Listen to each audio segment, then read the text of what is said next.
Okay.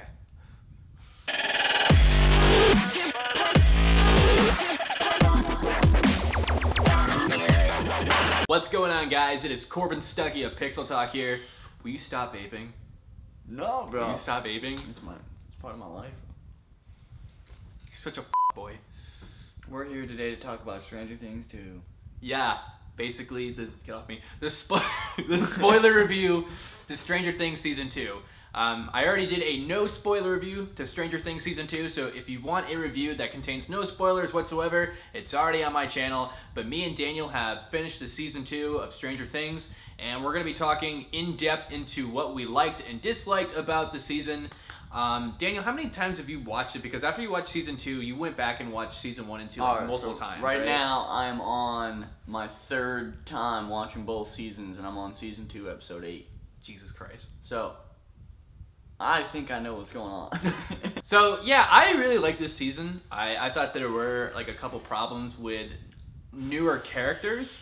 But in terms of, like, just everything else and what the show stands on, I really enjoyed this show. What did you have a problem? What new characters did you have a problem with? Well, I feel like, okay, so I understand now a little bit the newer female character, Max, that they added there. I understand kind of why they added her into the mix because, you know, the boys are now growing up. They're probably going to be going into high school next year or maybe later on, I don't know. But, you know, it was really interesting to see, like, them, like, kind of in conflict with each other because of, you know, their hormones and puberty and stuff like that. And, you know, honestly, it was kind of the direction that they had to go this time with this season was, like, you know, we've already established, like, okay, these are kids. They're just kind of hanging out. What do we do next? Okay, we bring in, like, a girl into the picture. So, I get it. Well, I mean, they kind of did with 11, too. Like, 11's kind of the... Like they said, she's kind of like the go-to girl. She's like the number one. She's like the girl, like the token girl in the group. Mm-hmm. So that's why, what is his name? Why am I blanking on it? Mike? Mike. There you go. That's why Mike he was so hostile about Max joining the group because in Mike's mind there was already a girl in the group and he believed that he knew Elle was still alive, which is why he tried to talk to her every single day. I feel like the fights between, like, the two other boys was enough in this season. The other kind of, like, factor with Mike getting angry just because this girl is, like, hanging out with them, I thought that was a little asshole. Like, yeah, that was just like, okay. I feel like it was still just because if you look at it, he didn't really have anything to do anymore because Will had come back, so it wasn't like he was going to try and fight the Demogorgon or any of that. You've been watching Beyond Stranger Things, haven't you? Well, I watched that too. They explained that in, like, the Beyond the Stranger Things. He was just kind of, his character was just very doing nothing. He was just kind of almost like, they said in Beyond Stranger Things that it was kind of like emo Mike in a sense. I thought that was hilarious, like the way you said that. Yeah, I've only watched, like, the first episode of Beyond Stranger Things. I'm probably going to be doing that later tonight because really good. I really like how the show, like, you appreciate the show, but you also appreciate the cast and, like, what they do outside the show. Mm-hmm. The interviews are hilarious and all the, like, fun little interview games that they play. They're all, like, really hilarious. It's cool to see, like, the kids at a normal state, you know what I mean? It's oh, like, yeah. Like, you see them as these characters, but at the same time, like, you can go and turn around and look at these people as, like, people as well. Which is cool. There's, like, actually, like, Periscope footage of, like, the kids from It. It's kind of the same, like, little scenario where they are on Periscope.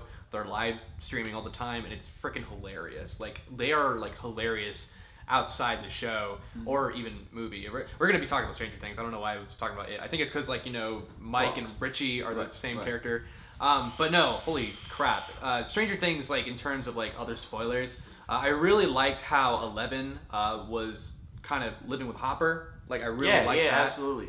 I also love how, like, you can kind of see how they made the bridge from Season 1 to Season 2, because at the end of Season 1, you see Hopper at the Christmas party, and he's like, oh, blah, blah, blah, I just came here for free food. But then when you see the first episode of Season 2, you see the food that he did grab.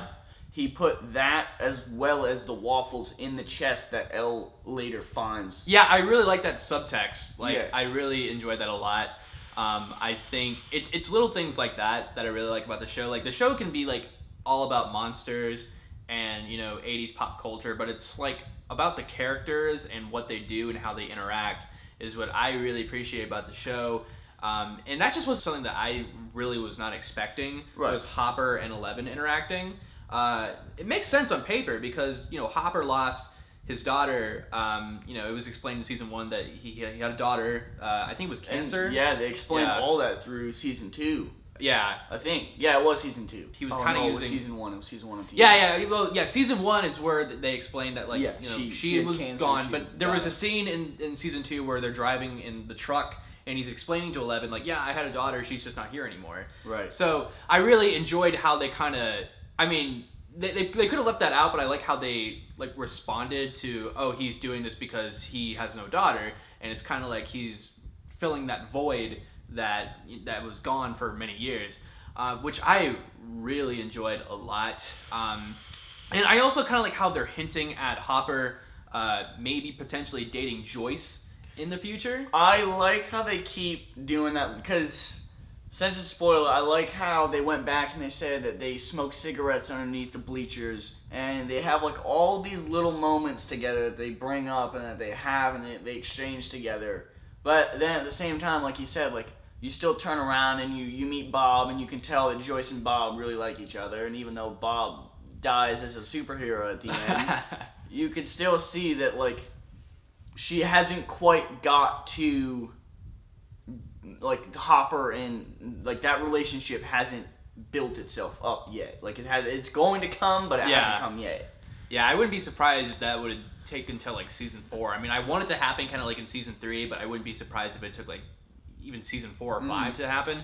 It feels like there's a lot of build up in this show in terms of relationships with characters, especially Nancy and Steve. I was really... They got separated big time. They did. But what I want to talk about is I want to talk about Barbara and the exposure of the science lab.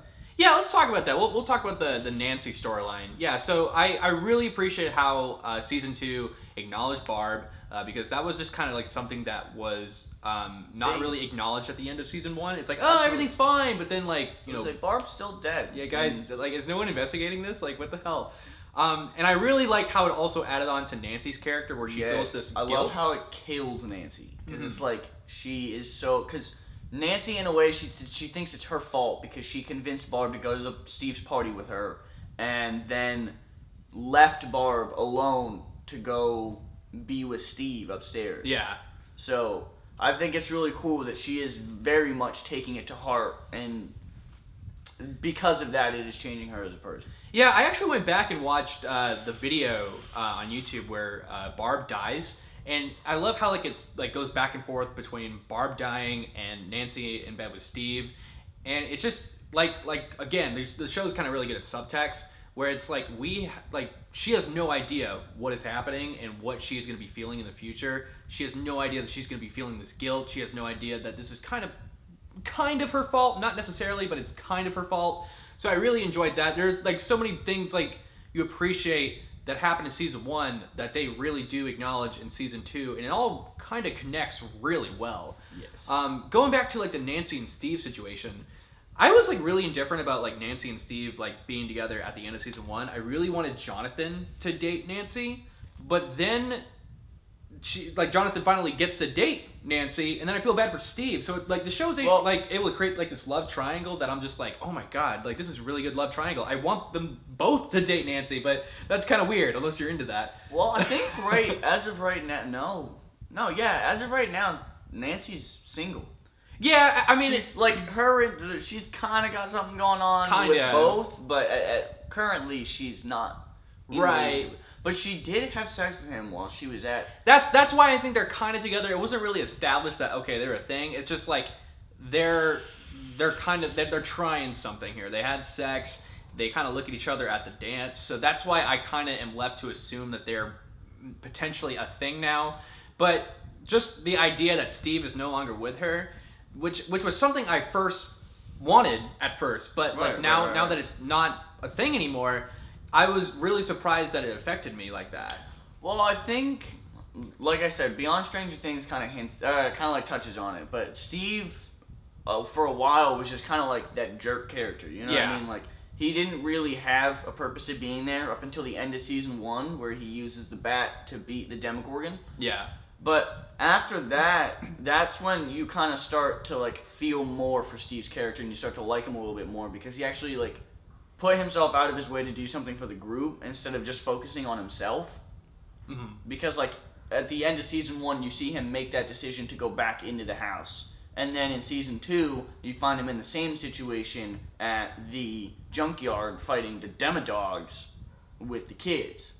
Right. So, yeah, and speaking of like how you were just saying how like kind of Steve served his little purpose in season 1 where he, you know, hits the Demogorgon with a bat. Right.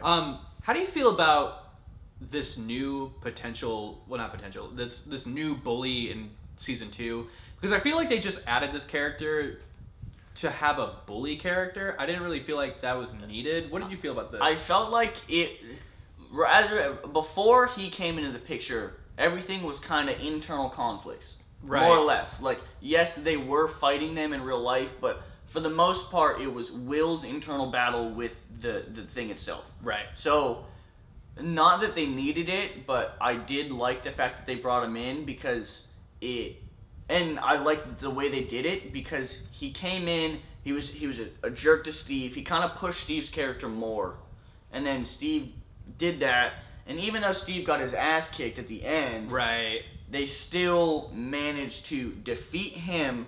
Max had the leverage over him, and then the kids got Steve to do what they wanted too, which just ended up like the way they stacked it all up was just really, really phenomenal. Yeah, I can kind of see that now, where it's like it was very influential for Steve's character. Yeah, I can definitely see that. Okay, this is something I definitely have to talk to you about, because I've been hearing different things online about this specific episode. Right. I think you know what I'm about to talk about. I particularly thought it was different how they pulled off this certain episode, but there are a lot of people online who thought it was very unnecessary and just very different and not Stranger Things oriented. What did you think of episode 7, where 11 meets her somewhat adopted sister, 8? What did you think of that episode?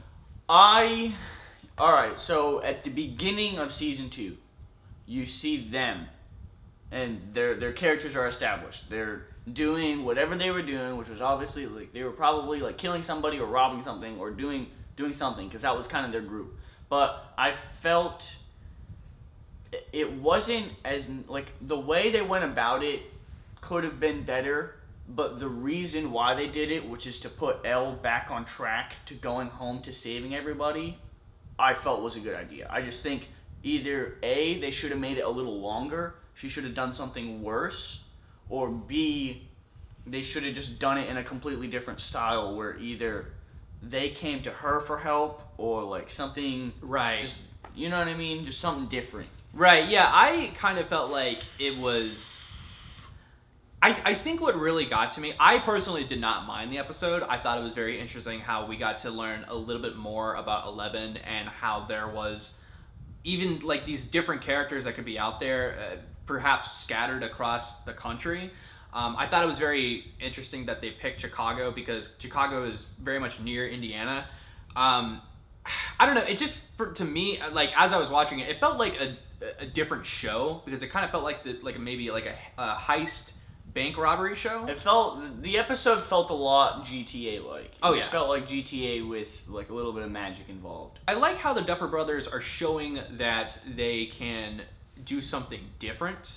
I think it was just showcasing like, okay guys, we can do Stranger Things, but hey, check this out, we're also really good at like heist films, and if they wanted to do something kind of like equivalent to Baby Driver, I think they could. I agree. Yeah, so I think it was just like them trying to showcase, hey, we can do this also, but at the same time, it's like, okay, well, I mean, you could have just done it. You don't have to do it in Stranger Things, guys. You can do this like on outside projects. Or you could have done it in a bigger, better way. Oh yeah. Like you could have, you have this whole thing going on at the underground science thing, the big facility, and you have all this mystery stuff going on with the government and Big Brother and conspiracies and all this stuff, but then you just kind of like cram this little bit of like personal, or not like conflict, but just criminal activity just in this one little bit, and then you just get back to it. Yeah, so, I mean, I think what they were trying to do was they were trying to showcase something for season 3, which I'm gonna probably make a separate video about what I want to see in season 3. But basically, just to like kind of say what I want, I want them to explore a little bit more of the other patients that were at Hawkins' lab. I want also, because at the end of the season, Hopper adopts Eleven essentially. Yes. He adopts Eleven, and I also kind of want to see that conflict because Eleven's aunt knows that she exists. So obviously in season 3, she's gonna try and find Hopper, who has 11 basically. So that's gonna be like some major shit that happens in season 3. Like, hey, well, why do you have like my missing niece? Like, what's going on here? So that's something I definitely want to see explored. I think season 3 is gonna be more prone to 11. Pretty sure that is, because I think we've already explored a lot with Will. I think pretty much the Will storyline is done. He has been rescued. He's been cured from like this, dark monster that resides in the Upside Down. And yeah, I think the Will storyline is done. What do you think? What I think is, alright, so at the end of season 2, you see them at the Snowball. You see them all having a good time. You see everybody, well, not everybody, but you see the majority of the main characters at the Snowball, right? Right. And the way it was cinematically shot was they do a wide shot of the Snowball and it flips upside down to the upside down of the thing underneath the school underneath. So what I think is going to happen is they want you to think that it's going to come for Will again, obviously. But I think it may take a different turn and it may either attack 11. I think so too. Or somebody else that's there and start like a whole new thing with a whole new character for later seasons. Because if you look at it, the way they've kind of been going is they've been doing Dungeons and Dragons, like they play it, the kids play it all together, but if you look at the actual stories, they're kind of like Dungeons and Dragons tales as well. So I think that the next chapter is going to be like the next part of the quest for this Dungeons and Dragons battle that they're going through.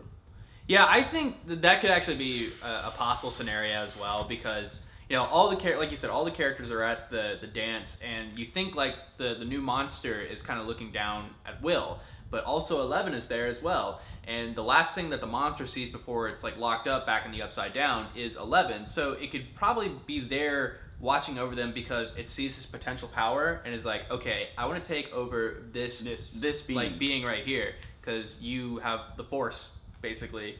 But yeah, that's pretty much like all of our thoughts on season 2 of Stranger Things. What do you want to close on? Like, was there anything else that we didn't talk about? Well, I mean, let's talk about the shot of Elle closing the gate. Yeah. Let's talk about Steve and what's his name?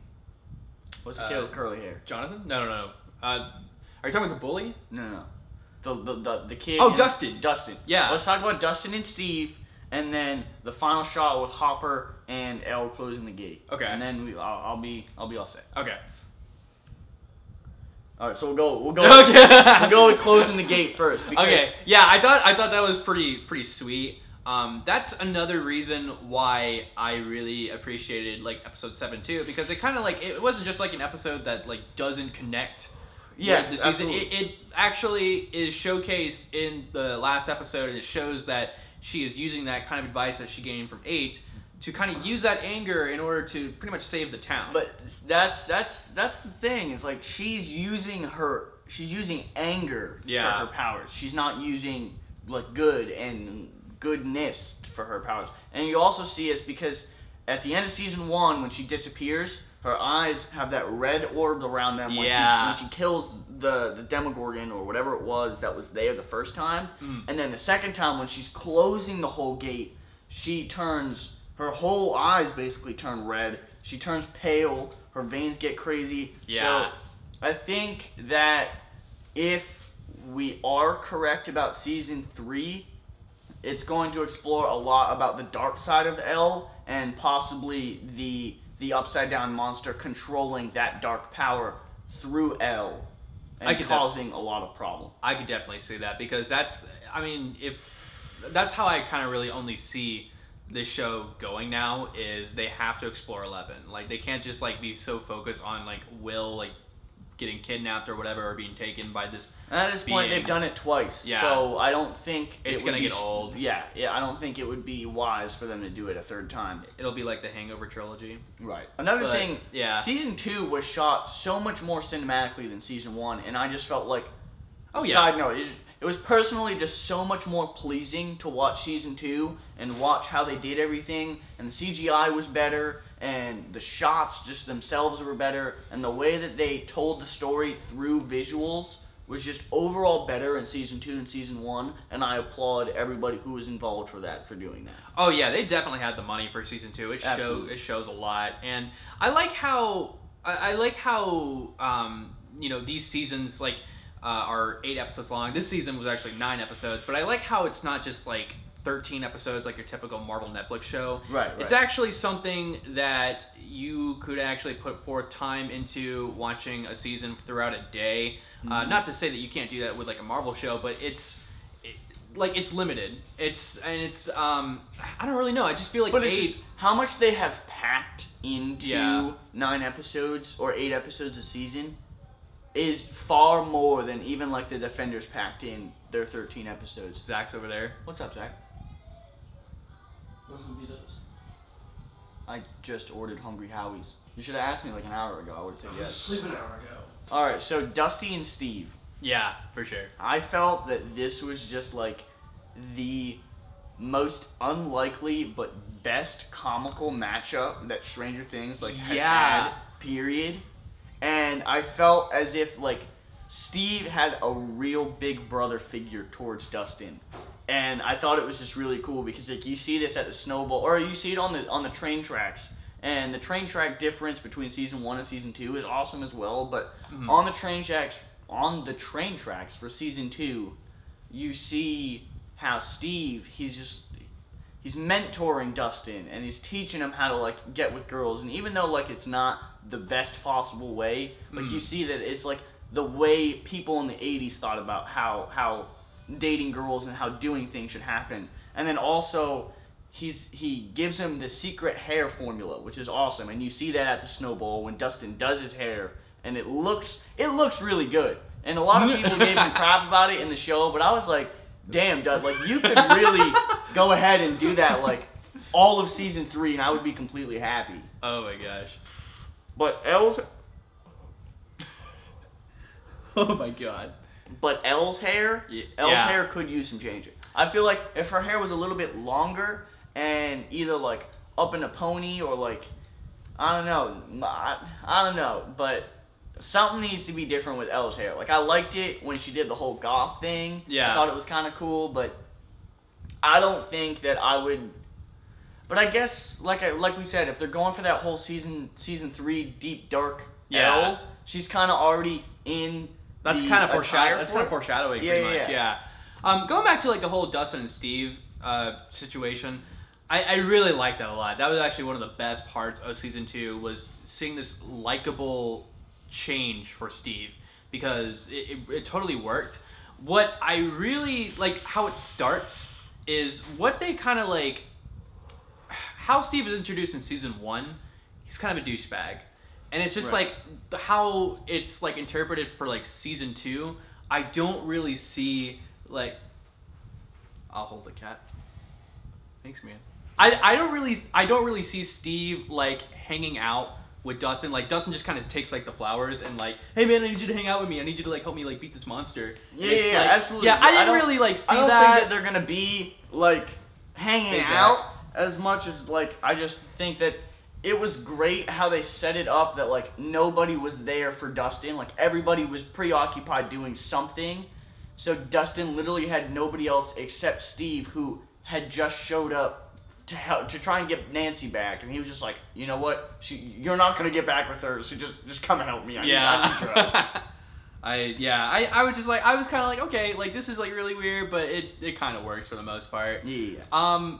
But yeah, that was pretty much like our thoughts on season 2. Was there anything else you wanted to talk about? Or that was pretty much it. The tunnel scenes I thought were really, really cool, and I like how you see the puzzle that they're solving. Like back to the whole like D&D thing. You see Will make all of these drawings out of the tunnels that are underneath, and then you see them putting them all together. You see Hopper and Joyce putting them together, and then it's not until the very end that you see Bob, and Bob figures out that it's actually underneath Hopkins. Yeah. It's like you see how like everybody's kind of figuring out a little bit of everything, and because of that, that's why this group of people can perform under these crazy